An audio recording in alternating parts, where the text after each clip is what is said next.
Today we are making challah bread.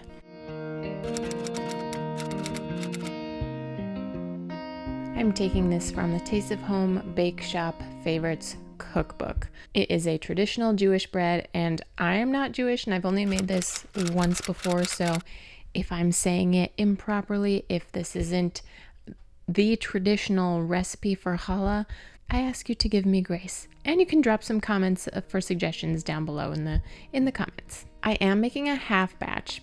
This full recipe would make 2 loaves and I just wanted 1. To start, get yourself out a large bowl. We're going to start with a half cup of warm water and 1 packet of active dry yeast, which is 2 1/4 teaspoons. So we're going to dissolve our yeast in the warm water, or just make sure you stir it in really well so that all of the yeast gets wet and it can start to activate. Make sure your water isn't too hot. You don't want to kill the yeast. So you want to make sure your water you can at least stick your finger in it and it doesn't burn you. Next, we're going to add in some oil. I'm using a 1/4 cup of light olive oil. The recipe calls for canola, but light olive oil worked well for me. Next, we're going to add some sugar, and cutting this recipe in half, I used 2 tablespoons plus 2 teaspoons. Next, we're going to add 1.5 teaspoons of salt and 2 eggs.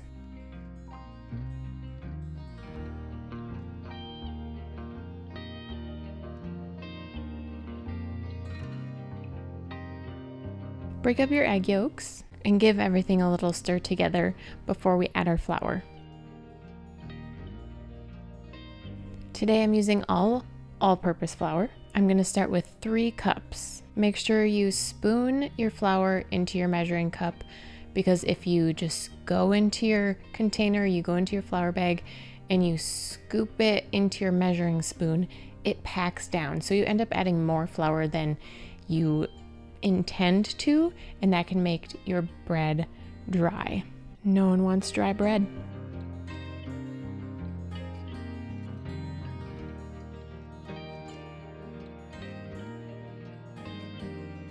Stir that all together. The recipe says beat until smooth.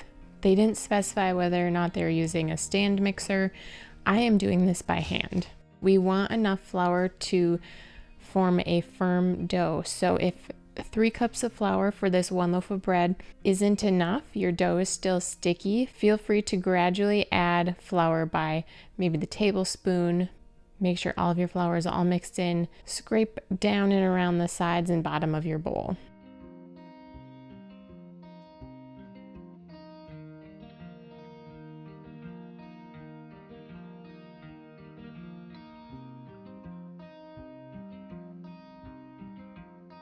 So once you have your firm dough, go ahead and flour a flat surface where you can knead the dough on. And we are told to knead the dough until smooth, and they give us a 6 to 8 minute time range.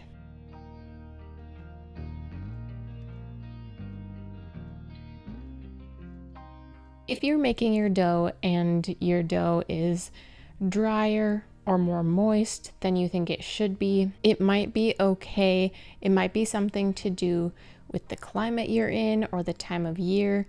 If it is winter or you're in a drier climate, your dough may need less flour. If you are in a humid climate, it's summertime, you may have a more moist dough and might need a little more flour.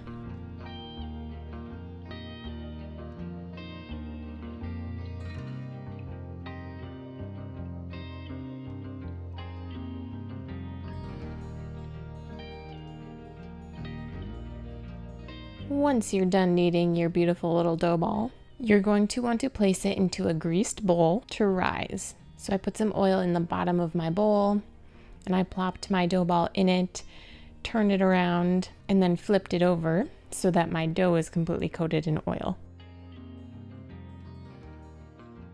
And this just helps the dough not to stick to the bowl.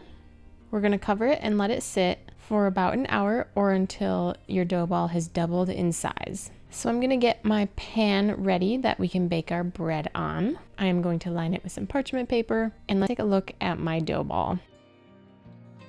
It has not doubled in size, so I'm going to let it keep rising for about another half hour. And that looks a little better. But this was almost 2 hours in total for my dough ball rising. So it may have had to do with my house was on the colder side, which doesn't help facilitate dough rising the best. But regardless, go ahead and punch down your dough ball, flour another surface.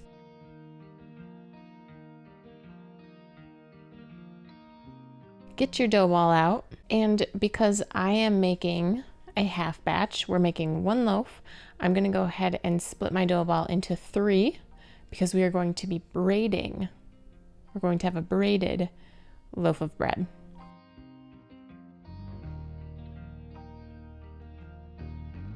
So split them as evenly as you can so that your dough ropes can be the same width and length. And then we want to shape each third into a 15-inch dough rope. I am not sure if my dough turned out well. First, it took a lot longer for my dough to rise. If you just saw, my dough looked kind of like it was coming apart on the inside, so I don't know if I put too much flour in or if it was just a perfect combination of circumstances. It's a little dry, a little too much flour. Maybe I needed to let my yeast activate a little bit more in the warm water. I'm not sure. In the end, the bread turned out relatively good. Now, like I said at the beginning, I've never had traditional challah from someone who knows what they're doing. Mine could be wrong, or maybe it could be okay.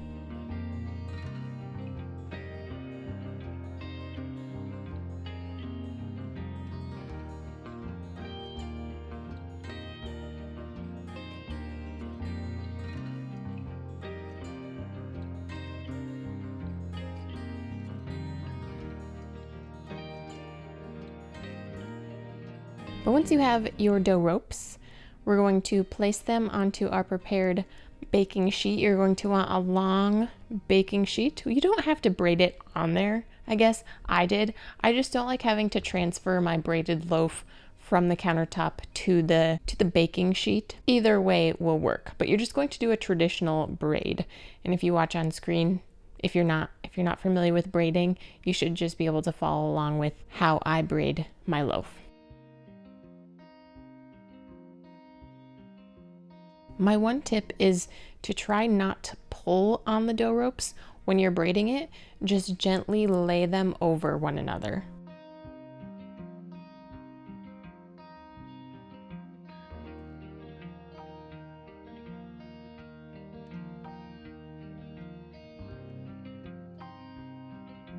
And then for the ends, you want to pinch them together. I don't know if there's an exact science. I kind of figured it out. So pinch the ends together and tuck them under.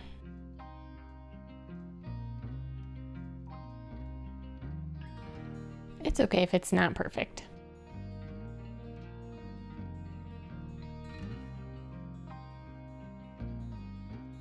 Now we're going to cover it back up and let it rise a second time for an hour. Got a little puffy there.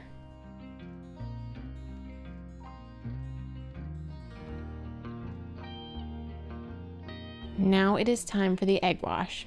We need 1 tablespoon of cold water and 1 egg. Now this is for making 2 loaves, but it's hard.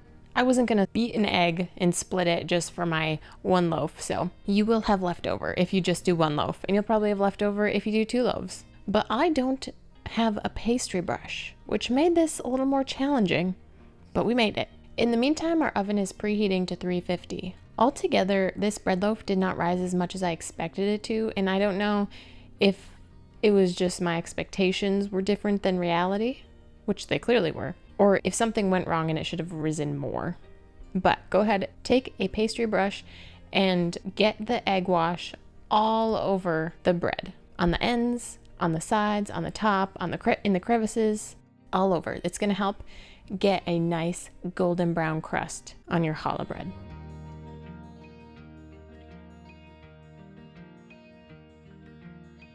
There we go, and I have quite a bit of egg wash, excess egg wash. So I'm going to go ahead and wipe that up. If you're using a pastry brush, you won't have probably nearly as much as I did, but I was using a spoon, so I did the best I could. Now we're going to pop this in the oven for 30 to 35 minutes, and we will check it at 30 minutes. So here we go. Look at this beautiful thing. Now, mistakes are about to be made. So I second guessed myself, and I decided to put a little more gouache in the blonde spots of my loaf. And don't do that, because this is what will happen. You get scrambled egg in the crevices.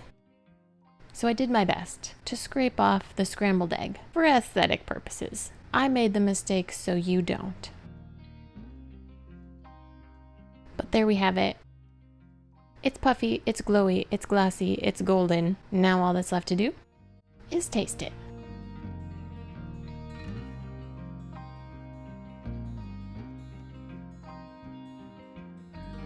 It is a pretty soft loaf. You'll have to let me know if the crumb of this bread looks right. But my gauge on how good a bread is if it tastes good and if it's cooked through. You don't want a raw bread. And you don't want a dry bread either. So, my verdict of this bread was it was soft, it tasted good. I was happy with it.